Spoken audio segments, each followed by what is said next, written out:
the more healing that I did, the more work I did in that realm, the more it was becoming apparent to her that I had a natural talent, a natural gift, a natural Mm-hmm. ability Mm-hmm. for this work, so Mm-hmm. that people can see the value that you're bringing to the table. Even when people talk about words, right? Words matter. They matter, but it's not as much as the emotion behind the words Mm-hmm. that matters.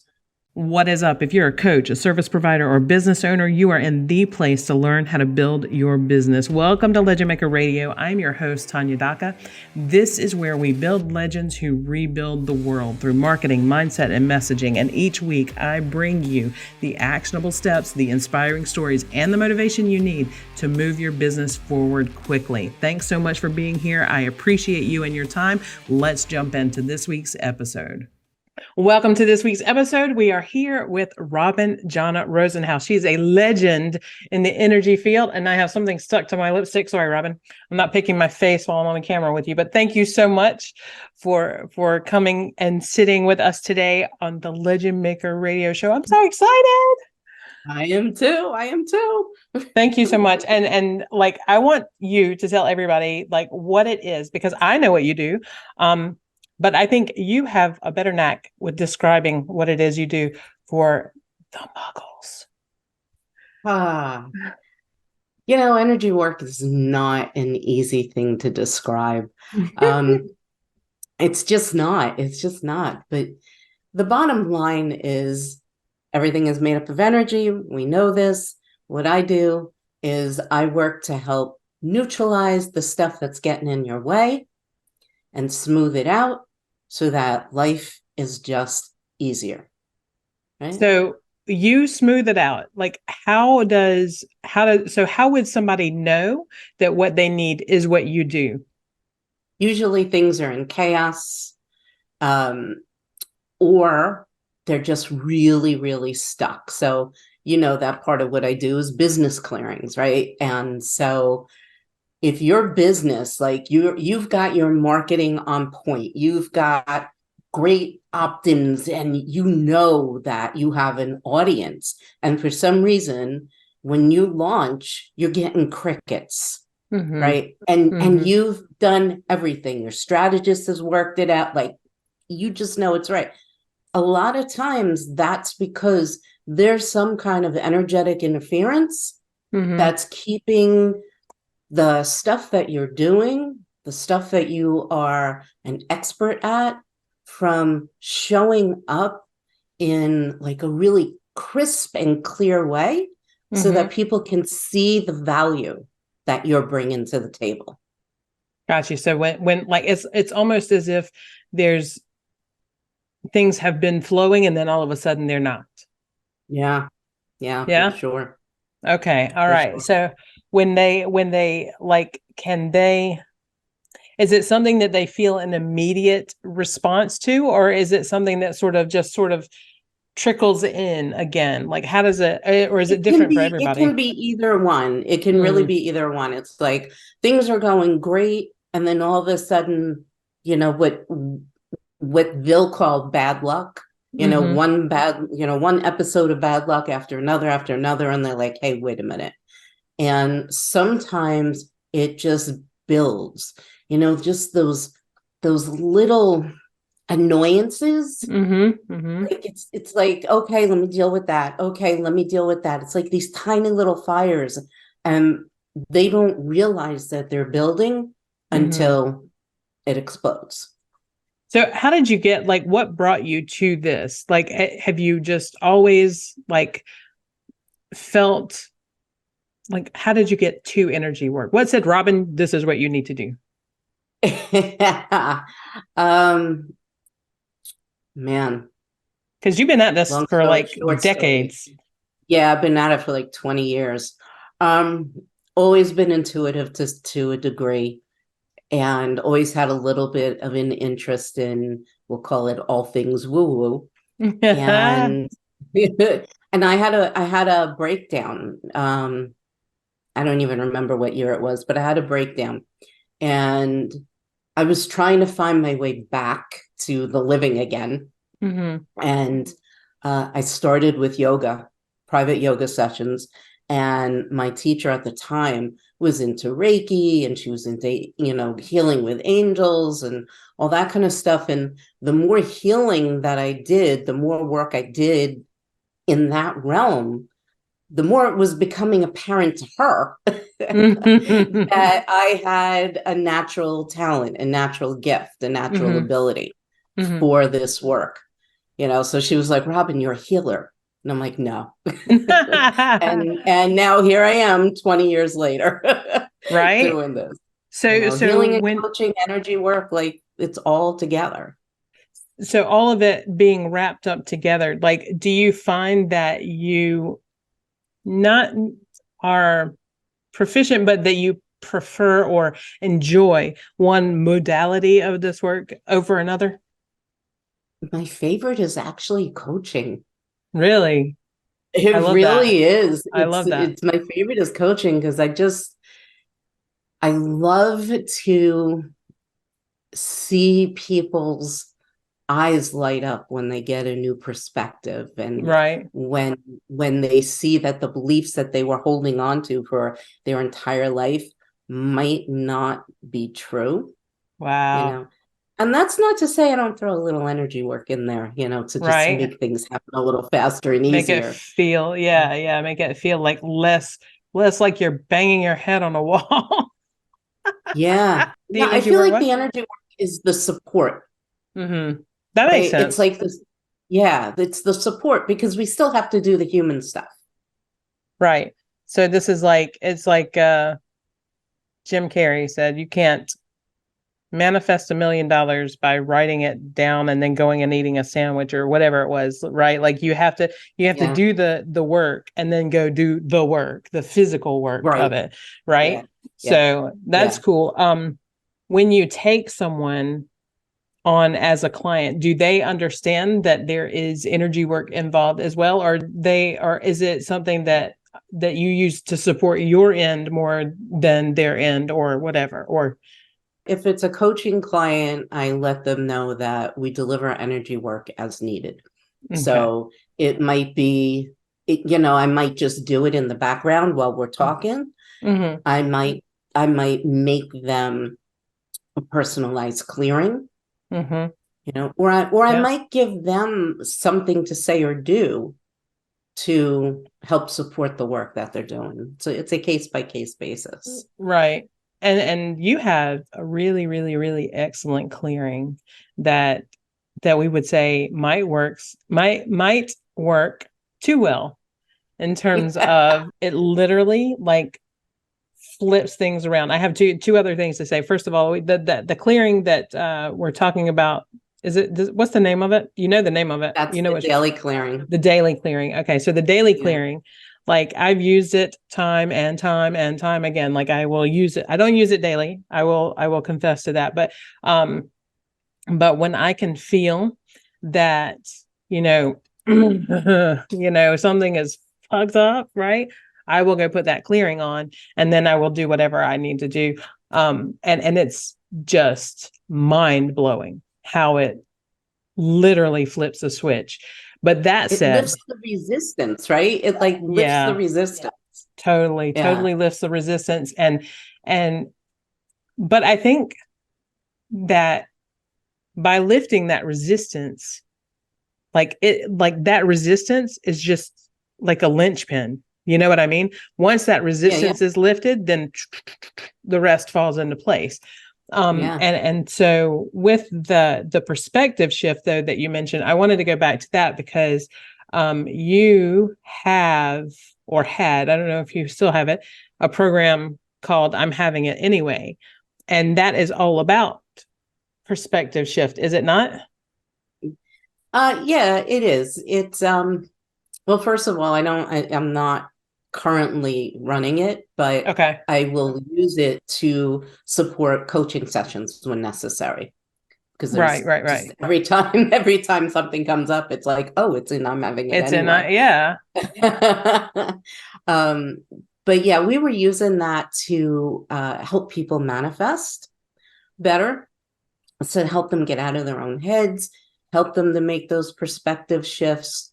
and recognize the biggest thing. And this like goes through everything, through coaching, through clearing, is you're allowed to have your emotions, like being sad, being angry, being, just all of that, frustrated. It doesn't have to stop your manifestation. It doesn't have to stop your ability to move forward in personal development.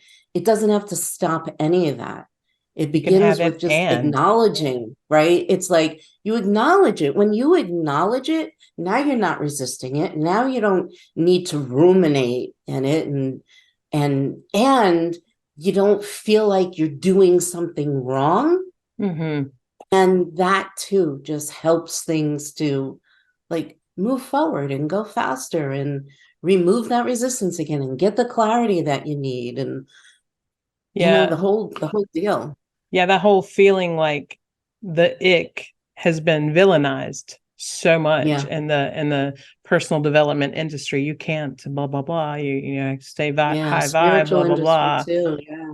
And it's just like it's literally impossible to just stay there at that level. So I love that that you've built that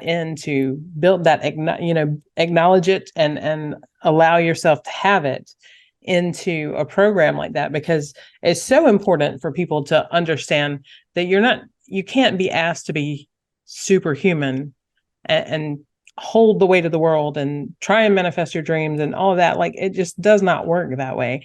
So it's really cool. And what's been in your 20 plus years in this industry, what's been like an event or a result that you've gotten or helped your client get that really just sort of has stayed with you among all the others?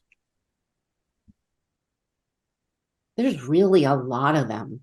Mm-hmm. There's so many. I had she's come back every so often, a client who, was she in her 40s at that time? She was either in her late 30s, early 40s, and she swore she would never get married. Not because she didn't want to, but because she couldn't keep relationships. She kept meeting the wrong guys. And I was like, there's no reason that you can't get married. There's just no reason.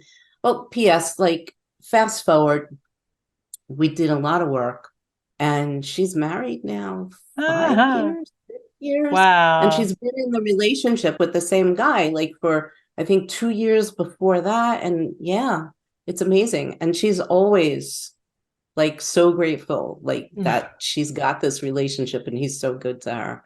I So love that's that. probably, yeah, that's probably one of the biggest ones. But we've had so many For different things. sure. People starting 20 years. businesses. Mm-hmm. Yeah, So so much. what's been your biggest, like, what was your biggest challenge that you did not think, that you would be able to pull off, but you did? I know you have a ton of those in 20 years too. Yeah. Um, getting my kids back. Yeah. Getting my kids back. Because when I had the breakdown, um, I ended up leaving my husband, and I wasn't in a place where I could take care of my kids. Uh-huh. It was literally one of those states where I was trying to stay alive, not commit suicide, that whole thing. Mm-hmm. And I didn't think I'd ever get them back.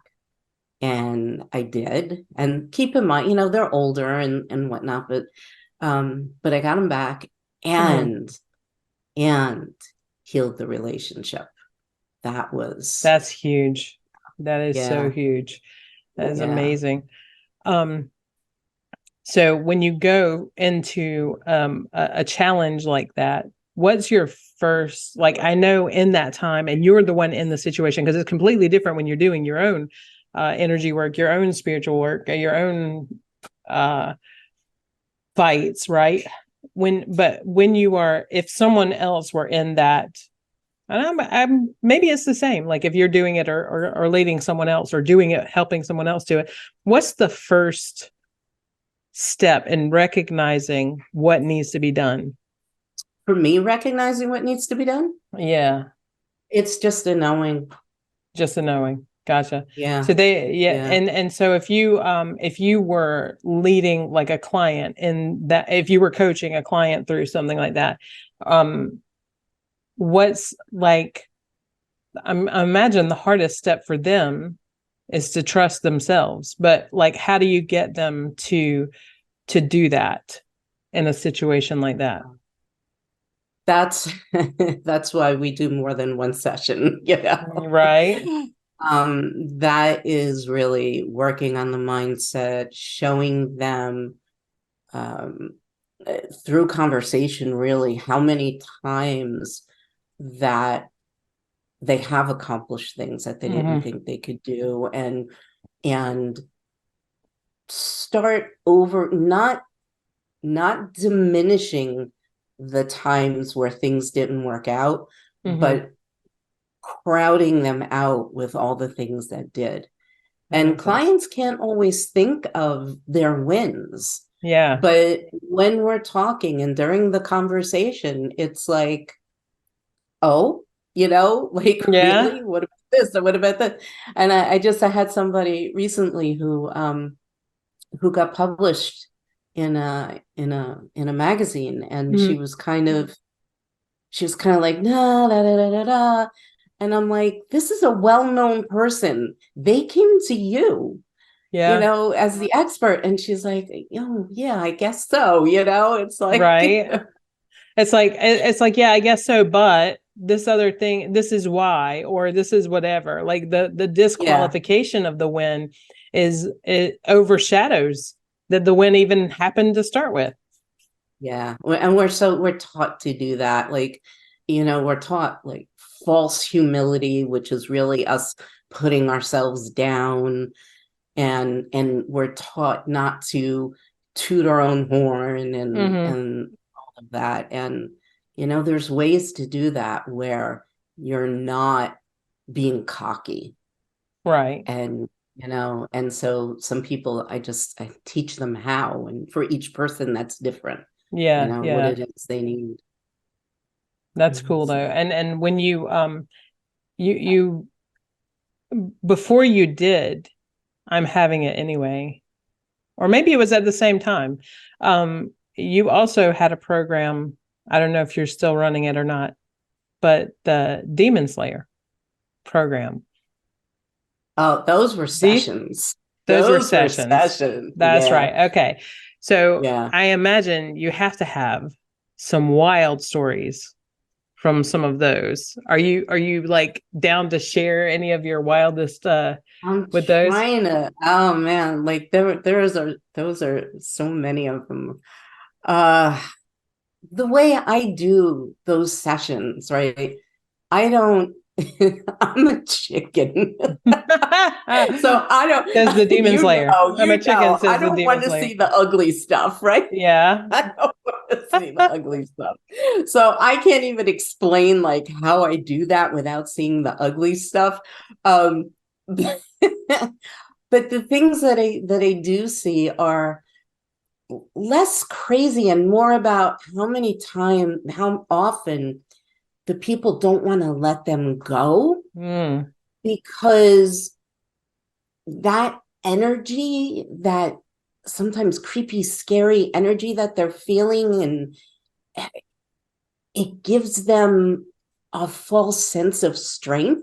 Mm-hmm. Like they feel like without that energy, they're not going to have the courage that they need to maybe make a change in their life, or say something they need to somebody, or stand up for themselves. And so I guess less than the crazy stories, it's just more often how I see how attached people are to, Mm-hmm. to the demons, and in case, like, yes, it can be inner demons, and at the same time, it truly is those dark energies.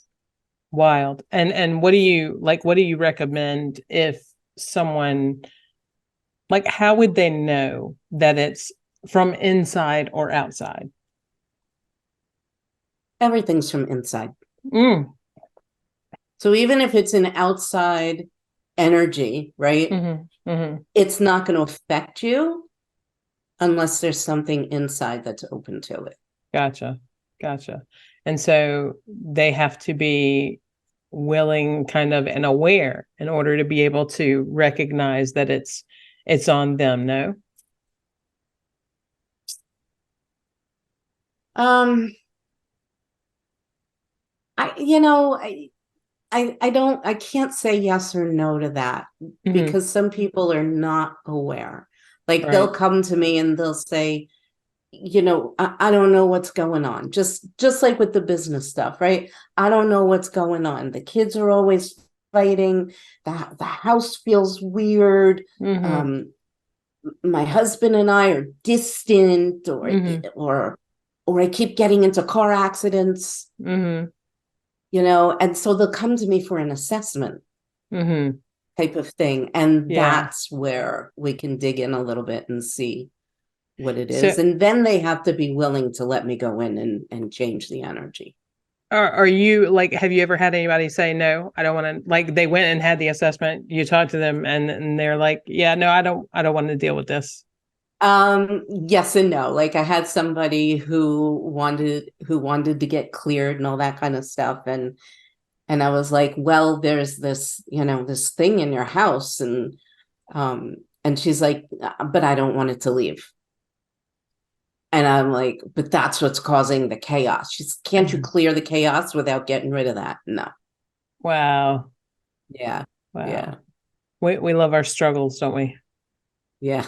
The Yeah. struggles are familiar. They're comfortable. They're not as scary as not knowing, For I sure. guess. Maybe that's what it is. So, when you also led a group, which I don't know which year it was, we did 30K 30K in and 30 30. days. Yeah. Yeah. How much did we end up doing in that first round? Oh man, that was millions. I don't remember It now was off the so top of my fun. head. It was how many people did we have in the group? I think we had like 60 or 80 people in that group, and it was a couple $1 million. It was, I want to say 11 or 12 that we Wild. did as a whole, right? For $30. Yeah, that Right? was yeah, That that was a was lot of cool. fun. That program was a Yeah. lot of fun. And we had a lot of vibrant energy in that session. And it was just like when you open your eyes to see what's like already around you, it's like boom. Why didn't Yeah, we see yeah. it? Like, it's holding on to that familiar struggle instead of dancing on the edge of not knowing, I guess. But wow, it was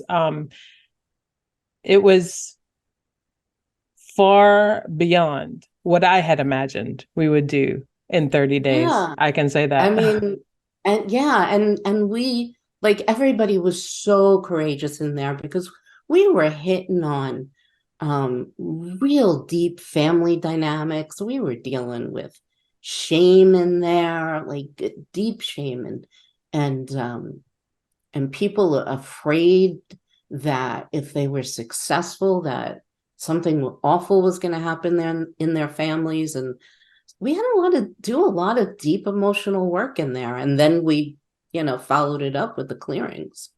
Yeah, yeah, yeah. So it was like, what do you find to be the most common block from people doing that on a daily basis? Unworthiness.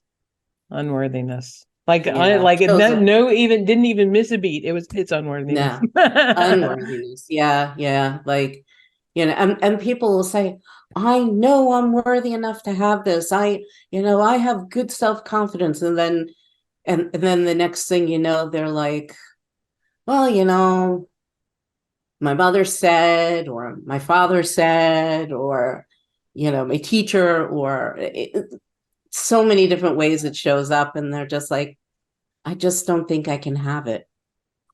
Wow. and What happened yeah, to what you just said? Where'd that confidence go? Confidence go, that worthiness go. So when you find like so they may think they're worthy, or they may consciously make the decision to say they're worthy. However, is it a matter of they actually have what I guess would be like the equivalent of subconscious beliefs that are giving them the yeah. lack of courage to take action kind of thing. Subconscious beliefs for sure. Um, and then unconscious habits, like, yeah, I don't think I can do that, Mm-hmm. Mm-hmm. or I'm getting at a loss for words right now, but that's probably the biggest way that it shows up. Or my mother said, this, or like I said, my mother, my father, my teacher told me, like, those are all the biggest ones. Or for some of them, it was even my husband's like, you think you can do that? And it Yeah. puts doubt, it creates Mm-hmm. self-doubt. So anything that creates self-doubt There you go. causes, can result in that. But that was how we moved into I'm having it anyway, because Mm-hmm. then there were things in there that we just couldn't solve in 30 days. Right. Needs And time. then we went, yeah, yeah. Then we went into I'm having it anyway. And that's my favorite, because that's, what we teach people. It's you don't have to feel worthy, right? You just remember, you don't have to feel worthy. Just say yes to it. And then when you get it, let it begin to disprove the lack of self-worth. Right, right. Just say yes to it. So this is like, okay, one of your this is like that's the thing that I will always equate to Robin Jonna Rosenhaus. Like, just say yes. Just say Yeah, yes.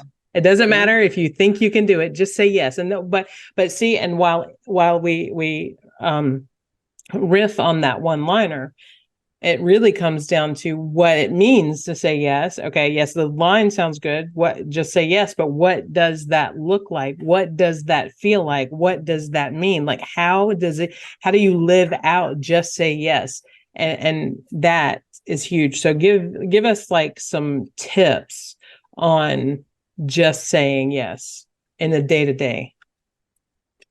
In a day-to-day, it's well, one of the tools, the even those statements, right? Mm-hmm. I find that is one of the easiest ways to work through the day-to-day with that. And so the way it works is, it's a take on the EFT tapping thing, where they say, right, and I don't do it with tapping, I use it as an affirmation. And so it may be, even though I don't believe that I can have $30,000 in 30 days, I'm willing to have it anyway. I love it. I love it. And that's the big thing. So, because like I said earlier, the minute you ignore how you're feeling, you've automatically put up a mental block, an energetic block, and So it's just that going to make it really hard. the even though part then allows you the even though is the acknowledgement. So even though is the acknowledgement, even though da da da, that's the acknowledgement. And then Yeah. I'm willing to have it is the saying yes. So if you took, because I remember you also had some really, really strong affirmations that were with that even though thing. I mean, I can't, we did them. I don't know when we did them. Maybe it was inside Inner Empire or something like that back in the beginning, or maybe it was in the it wasn't in the monthly clearing club, which I want you to tell us about too. But we did some very powerful even though statements. I wish I could remember what they were. Yeah, we've done so many of them. We have really done so many of Yeah. them. It could have been, it could be, well, even though my mother was like, to go deep, even though my Yeah. mother was abusive, or whatever word they're going to use, right? Even Mm-hmm. though my mother was critical of me all the Mm-hmm. time, Mm-hmm. I'm willing to be successful anyway. There you I'm go. willing to be loved anyway. Yeah. Even though I was in a narcissistic relationship, I'm willing to be in a healthy relationship anyway. That is awesome. So powerful. So freaking powerful. And even though I have made mistakes, I'm willing to trust myself. Yeah, Yeah. yeah, So yeah. that you've always had like this way of really showing like an understanding of the human mind and the condition and what it is that they want, and being able to help people around their blocks. Because I remember that when everybody was talking about, you have to break your mental blocks, you have to break through your blocks, Robin was on the sideline saying, no, you don't. You literally do not. There is no reason for you to do that, because what you're doing when you go to try and break a mental block is what? I will shut up so you can tell us what trying to break a Well, mental block does first to of you. all, you're focusing on it, and you're focusing on it. It's like, I got to break through this. I got to break through this. So you're doing that with such emotion, right? Because it's the Mm-hmm. emotion that drives so much of this. Even when people talk about words, right? Words matter. They matter, but it's not as much as the emotion behind the words that Mm-hmm. matters. So I was talking to somebody this week, and she was talking about trying to break through her blocks. And I said, let me ask you a question. If you are, and this is a common example, but it's like, if you are confronted with a mountain and you want to get to the other side, are you going to sit there with a pickaxe, tapping away and tapping away and tapping away to try to make a tunnel so that you can get to the other side? Or are you going to just, maybe it's not easy, right? Maybe you need some tools, but are you going to try to climb it instead, or work your way around it instead? It doesn't mean that it's going to be faster. You don't know which way is going to be faster, Right.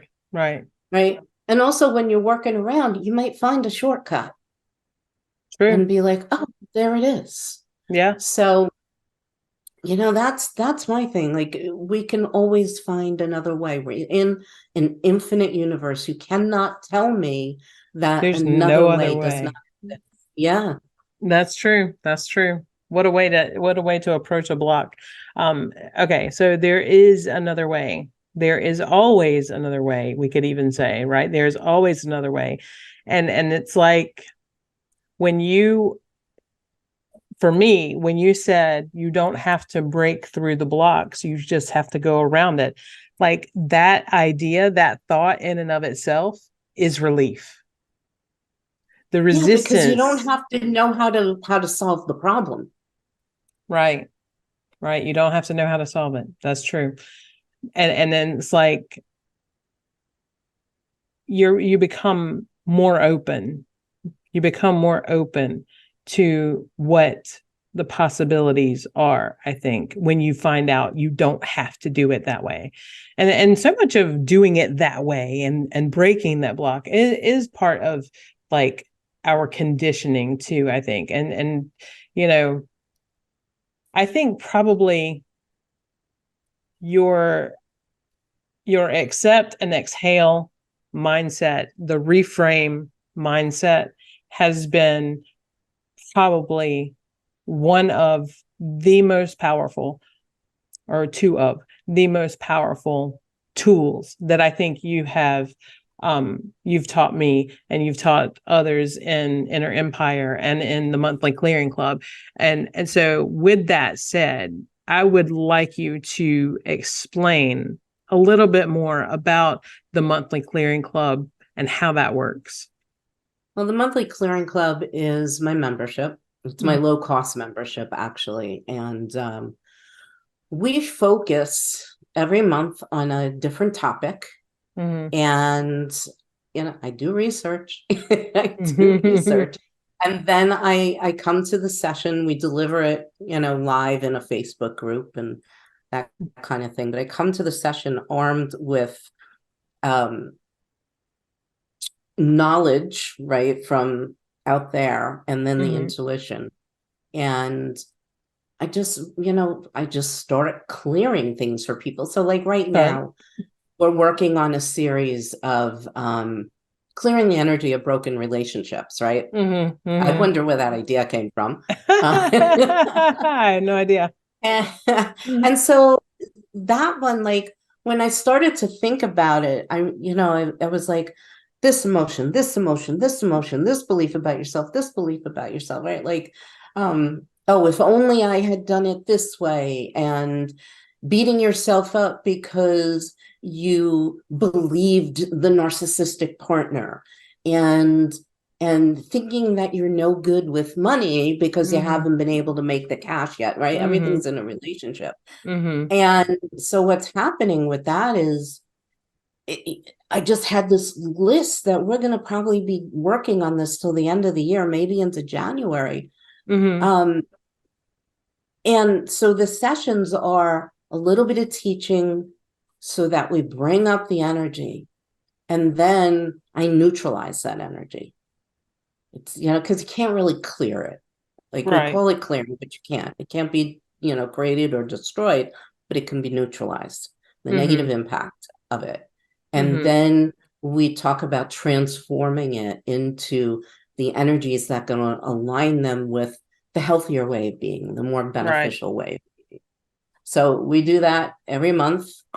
And the membership site, once you join, it's $47. You get access a month.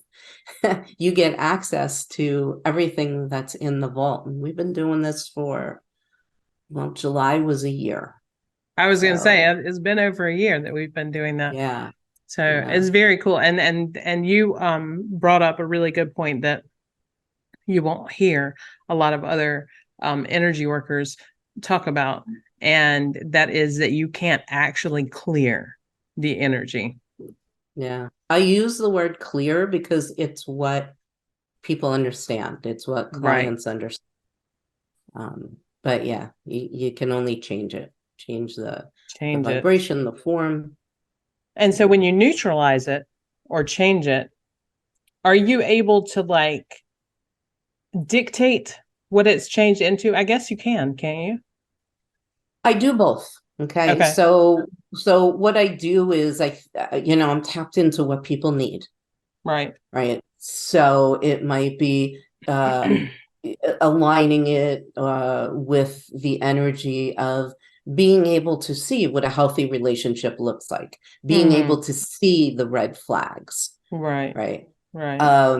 And then I also ask for, and whatever energies are most appropriate for the individuals, whether listening to it now or later. Very cool. Very cool. I think I remember hearing that specific phrase. Is that in the daily clearing? I think it might be in the daily clearing. I think it is in the daily clearing. Yeah. And it's just, I don't know. People need to go get that daily clearing. That's all I'm saying. And if you still have it as an opt-in, if you still have it available as an opt-in, because it's phenomenal. But before we wrap this up, one of the things, or what we do at LegendMaker Global, is we help business owners build their worlds so that we can then move out and change the world. So I asked for people to bring their spotlight project or do good cause or whatever. And did you have one that you would like to share today?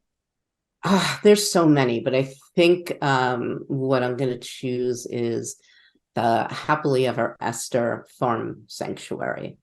And they are an animal sanctuary located up in Campbellville, I think it is, in Canada. And they were a fun story in how they started. One of the founders adopted what was supposed to be a micro pig. And she ended up growing to 600 pounds. Wow. Oh my God. Surprise.